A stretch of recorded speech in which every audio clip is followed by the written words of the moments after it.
everyone. Welcome to this podcast episode where we're sitting down with Michael Hession. Welcome, Michael. Oh, thank you for having me. Nice to be here. Why don't you tell our listeners a little bit about you and some of your story? Sure.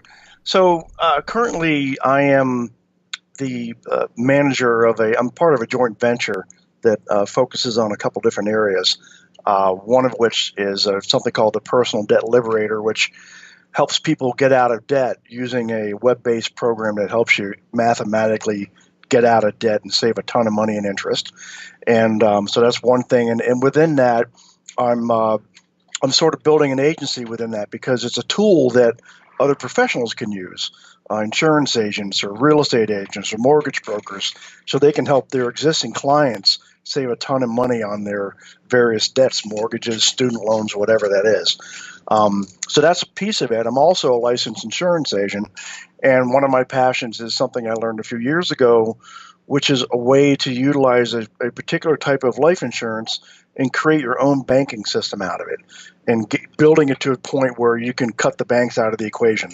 You know, we all know how the banks kind of have us all over a barrel, so it's a way to kind of turn tables on them a little bit, and it's which is really exciting.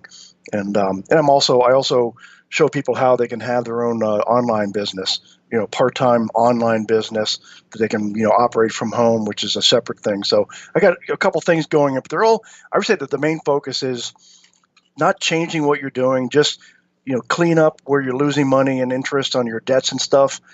Take advantage of some of the tax advantages of having a life insurance system, banking system, and also having your own online business where you can just really take control of your financial well-being, which is what I am really passionate about.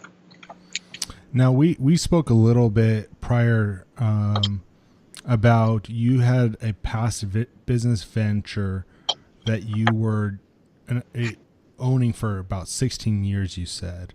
Can you talk a little bit more about that? Yeah, sure. So my first business was a couple of years out of college. I'd done a lot of sailing, and at the time, my father was a business broker. So it's like real estate brokerage, but small businesses. And he found this guy who had a custom marine canvas shop. So I thought I could do that. I didn't really want to be in a suit, and I could see like being outside and having my own thing, and I was familiar with boats. So we started together. We paid this guy to show me how to set it up and everything. And my dad was with me for the first few years before he passed away, and then I just ran it by myself for 16 years. And it was in a barn on the property that my dad and I had built. We built this garage together so that we could work the business out of it. He was going to be more like the business guy, and I was doing most of the work, and it just didn't quite work out that way. So, but I stayed in that building for another, 12 years after he passed away. And yeah, that's probably was really sentimental too. This idea of having this building you built together, this idea that you're gonna have this building. Did you have anybody else in the family also working in this business? No, but my mother lived in the house, after he passed away. She was there, and I was the only kid who was in the area, so there was a real attachment there. So I think it probably went longer than it could have, because just so I could sort of keep tabs and be with her, you know what I'm saying? So I did it after he passed away. I just did it alone. But I definitely stayed there in part to be near her, so I could see her on a regular basis, even after I got married and had kids and didn't live anywhere near there. So that attachment definitely kept me there probably longer than it should have. Now, how long before you got into insurance, from the time of that business? You said about 16 years that business was in operation. How long before you got insurance and then helping people with debt? How long was that period? Yeah, so I just shut down that canvas shop in 2005.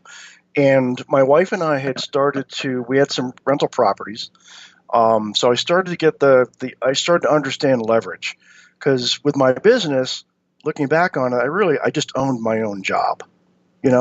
It wasn't I made pretty good hourly money, but it was still a job that I happened to own. That was the only difference between it being just a paid job. So all the responsibility comes from that. And I started to, after I shut that down, we were getting into investing in real estate. And then 2008 happened, really threw a monkey wrench into the whole thing. Right before then, I started to learn how to trade in the equities markets, trading options and futures and currencies. So it was kind of those two things. So I started to really learn about money and how money works and become really interested in it. It was funny because I didn't like math when I was a kid, but as I learned about all this stuff, it really became fascinating to me. After 2008, I think I might have mentioned this, we went through bankruptcy 10 years ago. And it was a few years after that, it kind of made sense to stay in a sort of financial space because of my interest in it. And trading in the markets, you really learn to understand a lot of how money flows and how big companies, how they operate. And so there's kind of a natural trend, move into that realm. And I liked it. And I learned a lot of really cool things. I was asked to go into, become like a financial advisor, and it just didn't interest me. One thing, being in the market, I really learned that it's really hard to make a lot of money in the market. There are a lot of things against you. So in the part of insurance that I got into, and the debt elimination part, has nothing to do with the stock market. It's completely unaffected by it. So I'm able to help people, take care of their money while not being, prone to the twists and turns in the marketplace. So that was kind of the progression. Now, was the bankruptcy out of was that after the 2008? Was that kind of like put the whole thing that happened? You mentioned a little bit about leverage and that sort of thing. Was that after that happened? Was that when things went down a little bit? Yeah. What happened was we had around 2000. We had a 2-family that we sold just in time before this real estate market started to turn over, and we turned that into a 6-unit, and that was paying for itself and doing okay. But what happened was a couple things. My wife had lost a high-paying job she had, so she was starting a couple of online businesses in kind of the early days of online businesses. So that would have been around 2007. And my trading was doing pretty well, but I remember in 2007, I had I started to get my handle on it, and I was making money, but I kept having to pull it out to apply towards our debt. We'd accumulated a lot of debt for these businesses and for the rental property, and there wasn't enough money coming in. So I would say the leverage was the biggest problem was probably that rental unit, because once things really started to turn around, because the real estate market kind of started to go before the stock market did back then. So what happened in our neighborhood where that 6-unit was, houses started to go into foreclosure and get boarded up. And then it got harder to fill it, to keep it rented so it would pay for itself. And it was just kind of it was like a confluence of different things. Both of us starting new endeavors, not having enough of a nest egg to take care of what we needed to. And it just kind of happened over time. And we tried debt elimination or debt sort of management through legal means, and that wasn't really working. And someone suggested the bankruptcy route. And we really thought long and hard about it. And we decided to go that route. So yeah, it was a number of things. It wasn't that there's too much leverage. I would say, in the back to your original question, the rental unit was, looking back on it, we could have, I think we refinanced it at one point, because back then it was, refinance it, no, you don't even look at the income. And, a lot of people were like, okay, sure, we'll refinance and take a little money and apply it to something else. And so that was probably the leverage side of things that got a little out of control. And then it just all kind of fell apart.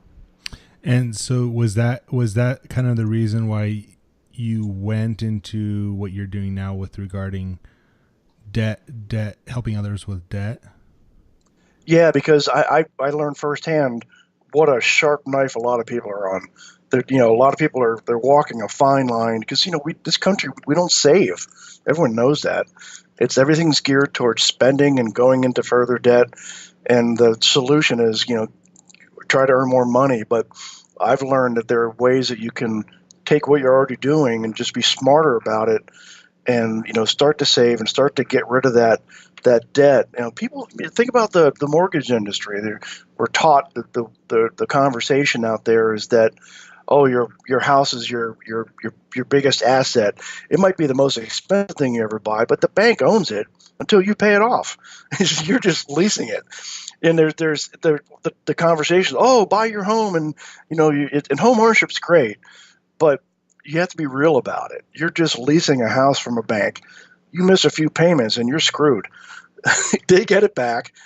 They'll foreclose on you. So I've just learned that there are ways, if people can really take on learning about how some of this stuff works, because no one teaches it, they can really set themselves up so the next time it happens, and it might be happening now. Market's really starting to correct a bit. Hard to know where it's going to go, but just to put people in place so they don't have to go through the same kind of thing that we did. So that's a real motivation for me. Now, there's a lot of people that go to different so-called gurus, right? Who are the people you kind of went to in terms of financial matters and kind of that, because there's like there's the Dave Ramsey idea, right? And then there's the real estate guy that's out there, promoting, investing into his multi-unit properties. And there's so many people out there trying to push their idea of being financially secure, being out of debt. Some promote being completely out of debt or working towards that. Like the Dave Ramsey idea was, if I'm not mistaken, is you buy your house, your initial house, you pay it off, and then you go to another house, and you keep doing that until you have all these properties, and you throw all your money at that. What's been your inspiration in terms of people out there in terms of money management? So first I would say I'm reluctant to go with gurus. There's nothing inherently wrong with them, but it's just one person's opinion. We'll take Ramsey, for example. So his whole thing, like as far as insurance, he hates insurance. My thing is, like, if someone is so stuck in a way of being as being the only way, that throws up a major red flag for me, because that's not true. There are a lot of different, everyone's situation is a little bit different. For someone, that real estate thing might be perfect, but others it might not be. I know Ramsey's thing is something like buy term and invest the rest, but invest in what? People don't realize there's also another, it's kind of along the line of mortgage. When you really look at the numbers of stock market return versus what you pay in fees and stuff, it's not nearly as rosy as people make it. And so much of it, just like real estate, is timing. If you get it at the right time, sure, people who bought properties in 2009, they're probably doing great because they got them at half price if they had the capital to buy then, right? But people buying 6 months ago, they're in a different position because the market's topped out. So I'm reluctant. I would say the only, and one, well, let me back up a little bit. There is one, the guy who I first learned about the infinite banking concept, which is what this gentleman named Nelson Nash coined and started to teach people back in the 80s, and that's about life insurance as a banking system. He's definitely, I would put him up there. But he just kind of shows you how it works, shows people how you can set it up, and then you go and do it yourself, as opposed to, I'm just going to continually guide you along the way. There's a little bit of a difference. On the debt elimination side, it's a web-based program. It's just mathematics, which I love. So there's no guru telling you something. It's just you input your numbers, and it guides you mathematically on how to get out of debt. Now, you either follow the prompts or you don't. It's like a financial GPS. So Nelson Nash is definitely, because I think it's something that people need to know about as an option. A lot of financial people don't even know it's possible. And there's been such a skew towards stock market related investing. Look at 401ks. Everything is moved into market related stuff. And there are other ways to build wealth and be more safe about it. So gurus, I'm always reluctant. You can take bits and pieces, but it's just one person's opinion.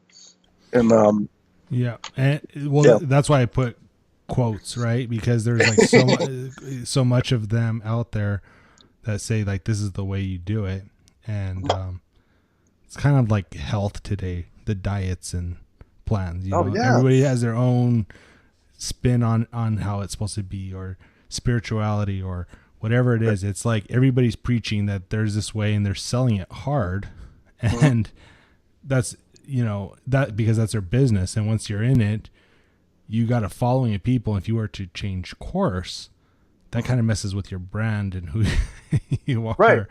Yeah, good point. Good point.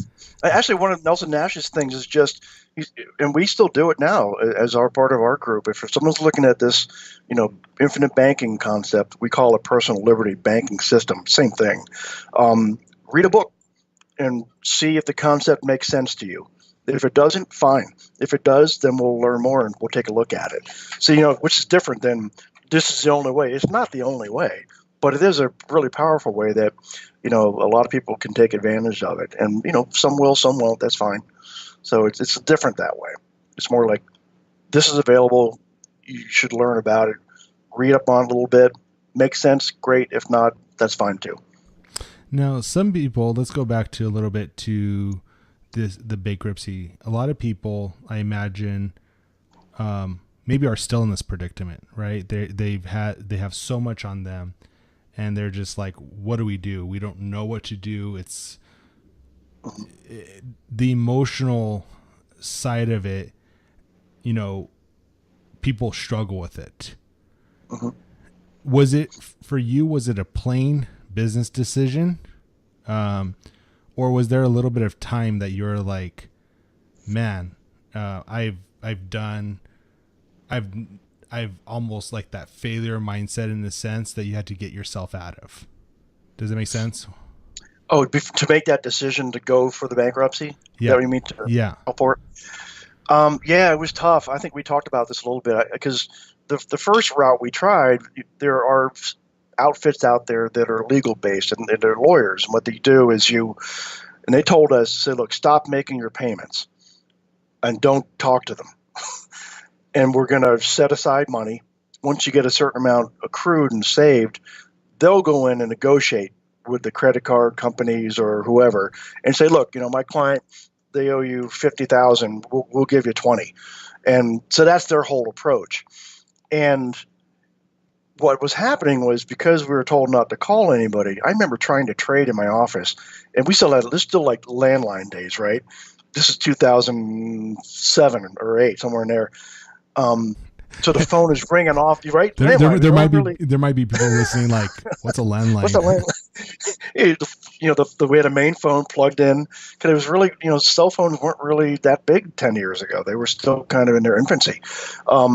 And so it's just the phone's ringing off the hook. And I remember one of my daughters, she's probably 10 at the time, or even younger, maybe 8. So like, Daddy, who keeps calling us? And they would leave messages on our voice machine. And it was super stressful. And one of we were assigned a new lawyer on that program who looked at our situations, and I give her a lot of credit. She called us out of, kind of on her own and said, look, I don't think this is the best situation for you guys to be in. It's taking too long to accrue the money. You really should look at the bankruptcy option. It's tough, but it's there for a reason, and you should really look at it. And that made a huge difference for us to sort of allow us to even look at that option. Because before then it just was, no, we can't do that. No. So it was bad. But then, then I also had met people over the years who had gone bankrupt several times, more like on the business side of things. So you realize, okay, it's just, and I never want to do it again. We won't go through that again. Unlike our president who's been, or other people who've gone through it a lot of times, yeah. Right? But yeah, it was tough, but it was really, her just saying that her counsel really helped a lot. So when her counsel came about, it was more of a logical decision of like, let's just make a decision about it. Let's get ourselves out. Yeah.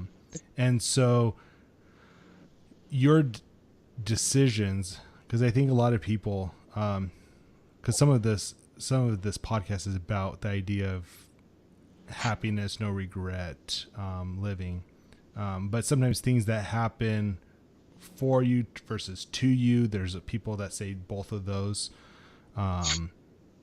And that experience, now you take that and you apply what you've learned, your business background with the debt. What kind of response have you been able to get from people when you talk to them in terms of, I just think there's a lot of people that are this idea of pain, or their mindset is struggling with this idea of having so much of this burden. Like, debt is such a burden. Like, we become a slave to it. Yeah. You know, my background is, you know, I worked in the accounting industry, you know, and taxes.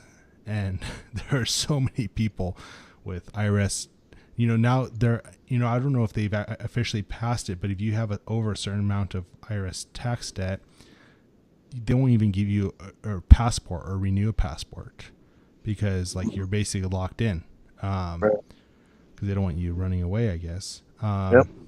And so this is like burden. You became like a slave to this debt.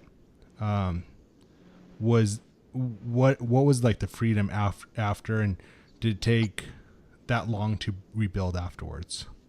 Yeah, it took a while. There's no doubt.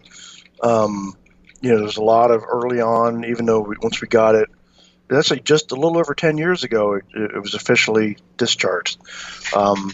And so now it's completely off our record. So it took a while, there's no doubt, but it did, you know, it did mean, and interesting enough, we had the option of keeping that 6 unit.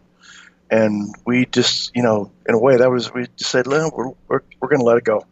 We were very hands-on landlords, and it was in kind of a little bit of a marginal part of the city. So I remember having to replace windows a lot from people throwing bricks through them, you know, and we were like, you know, we're just going to let this go. You know, it was almost like a blessing in a way. But it took a while. And it's funny what you say about being enslaved. That's really a big part of it. And one of the things that we didn't do it back then. What I really focus on now is for people to really to get what's so with their situation. You know, what is your situation? Let's look at it. A good financial planner will do this. They'll go through your budget. Where's all your money going? You know, can we do something about this? Because again, with that whole mindset of just, you know, indebtedness and just, you know, spending and all this stuff, people often don't know where their money's going. So one thing I teach, and which is great about the program too, it sort of forces you, the debt elimination program, to see where your money's going. And then you can, once you know what's going on, you can do something about it. You know, you can maybe stop having those $5 lattes 5 times a week. And, you know, then you have a little bit of discretionary to use towards the program. So I think that's a huge thing. You know, one way to deal with fear is to get the what's so of whatever it is you're afraid of. Just, you know, take the fear aside and look at your situation and see what's actually so about it. Because if you don't know that, then you have no control. It controls you. Money is what they say makes the world go round. And I remember I always heard this term, like, cash is king, right? We hear that term. Mm-hmm. And the more I'm learning about in general about over the years, just running my own businesses, helping others with their businesses, growing up in an entrepreneur type family, you learn that cash isn't everything, because that could disappear real fast. Mm-hmm. Really what's important, maybe you could talk a little bit more about this, is cash flow. How do people, when they have a fixed wage or income, how do they get out of debt if like there's really very little margin in there to be able to get out?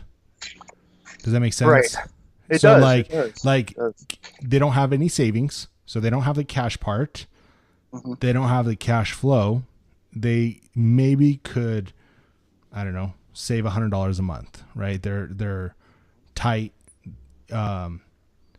do they go all out and go minimalist and live in a small, tiny home? I mean, how do people in the mindset, how much shift has to happen in order to accomplish getting out of debt in a sense? I think it's huge. It's and that's kind of what I was touching on when I was talking about, finding out what's so with your own situation.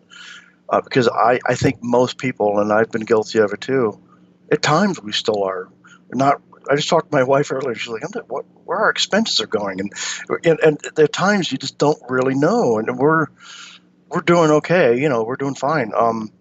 So I think that's part of it, just to really see what's going on, and then you can make choices, and you can make changes, and then here's an example. Say if someone does have $100 a month to do something with.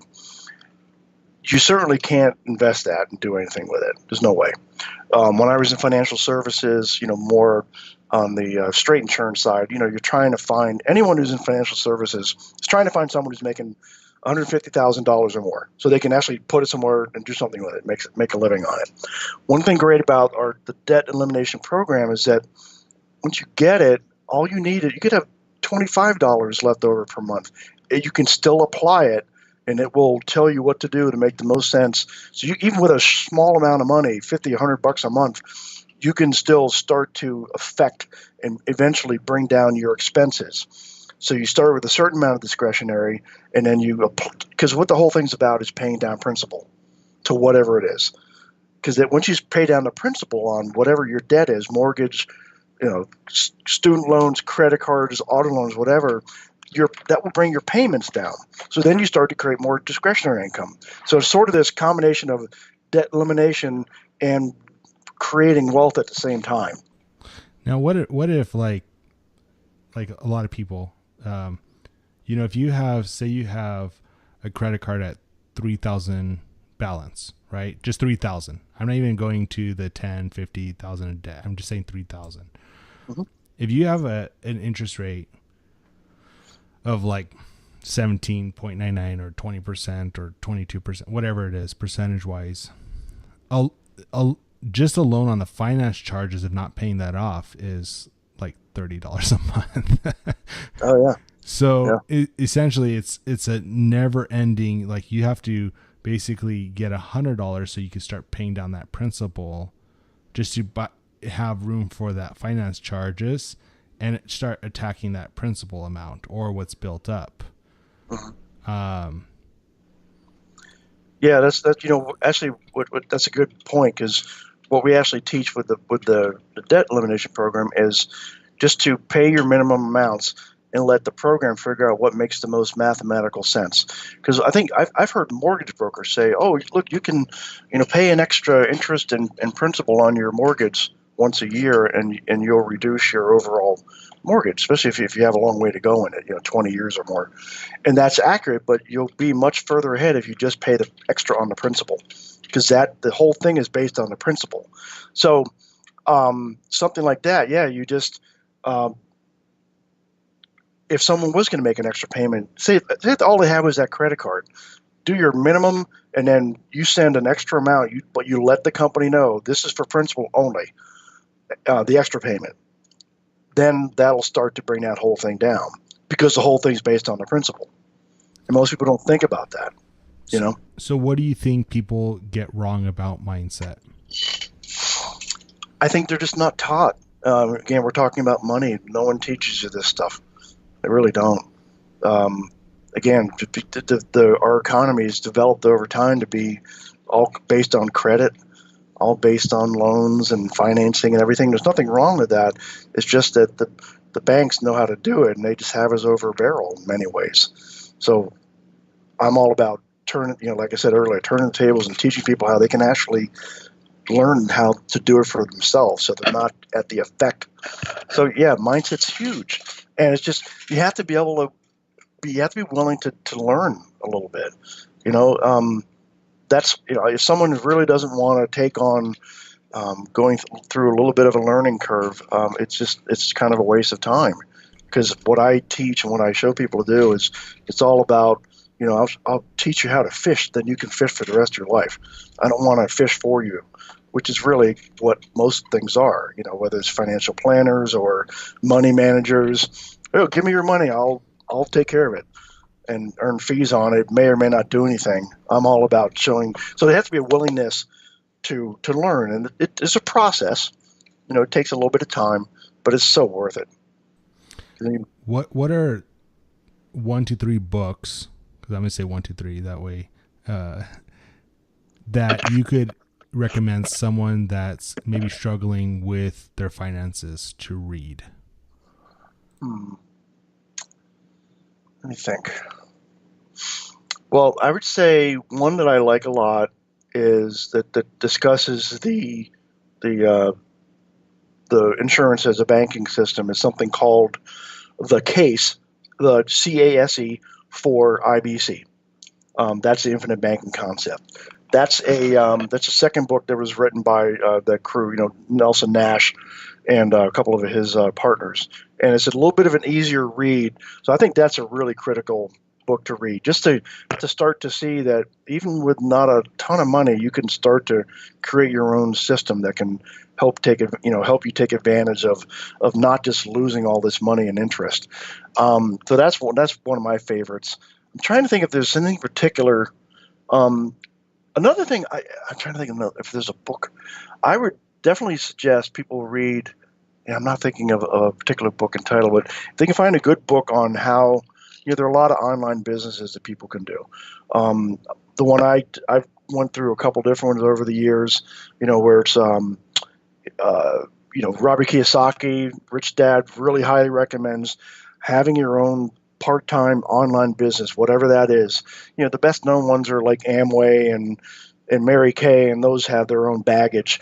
But there are a lot of them that are sort of in that direct sales space where people can have, for not much money, their own side business, a side hustle, as it were, which you always hear about these days. So they can start to make some money on the side of what they do without like getting another full-time job or part-time job and losing all their time. I don't, at the top of my head, I don't have a book for that, but I would, but the company that I work with is Market America. Just Google it, do some research. Great company. It's like owning a franchise, but it's online. So those are my two main. It's only really one book. I wish I had prepared for this. The book part of it. That's why I just threw it out there. 1, 2, 3 books. If there's sometimes you're a reader. Some people are a video watcher. They follow some people, specific people that they follow, or they read specific websites of information. I just thought of something. Yep, Peter, hang on. And I haven't read it yet, but I know some of my business partners have. It just came in the mail today. I'm looking forward to it. It's called Atomic Habits, and it's by a man named James Clear, Clear. And it's about that mindset thing. And people I know who've read it, we're just, you start to change some habits and create new habits. So it could be something like, every day I go and I go back to the latte thing because my daughters love those lattes. But once I started making them pay for it, they don't do it so much. They make coffee at home because they realize it adds up. It might be $100 a month that's just gone. Yeah. So I'm really just spend $10 for a little frother, make it in the pan at home. Little thing. Yeah. So I'm really excited to read this. And I've heard really good things about it because that's like more of a mindset thing, and that can apply to anything that you're up to. James Clear has a good website. If you go to it, there's a lot of great information on there.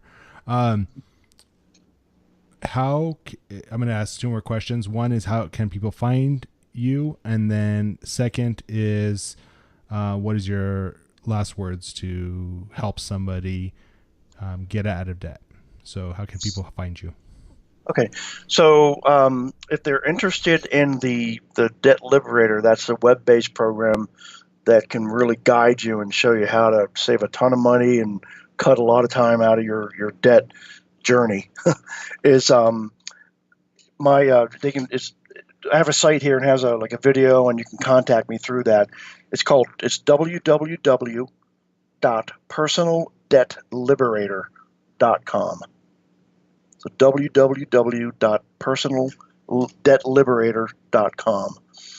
And that has a little landing page. And you said before about feeling enslaved. It's right there in my landing page. Do you feel enslaved by debt, all the debt you have? So they can check that out there. Interested in the banking system and kind of what my joint venture is all about. That is www.libertyneverstartagain.info.